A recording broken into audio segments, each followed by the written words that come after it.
بچه ها خیلی خوش اومدیم به این ویدیو. خب بچه ها امروز ما مهمون داریم. امیر که رفت یه جور مهمون نیست، انقدر چند روز اینجوری باشه.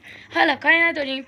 امروز اومدیم مسابقه تیراندازی، ولی چون مشکل فنی داریم نمیتونیم دقیق در بیاریم، چون اگه فلش چیزو تیرکمون رو درست یه جورای دیگه میفته وقتی نمیشه، وقتی سخته. پس همین اول من وات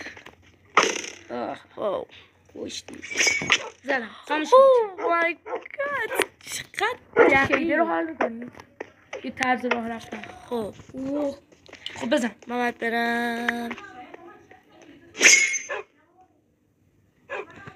داداش یه دقیقه وایسا.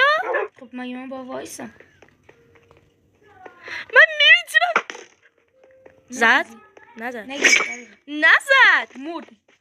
بچه حالا چاقت خاموش کن بیاین. بیا برشه. بچه ها بیایم بریم قسمت بازیمون. بچه کجاست؟ اینجا. پیداتون کردیم. چقدر دوست ما سیاهه. چی؟ داشت سیاه همینطور که تو واسه من سیاه. بچه چون نمیدونیم به چه دلیلی اسکینامونو نمیاد. ببخشید مشکلمون. بزن.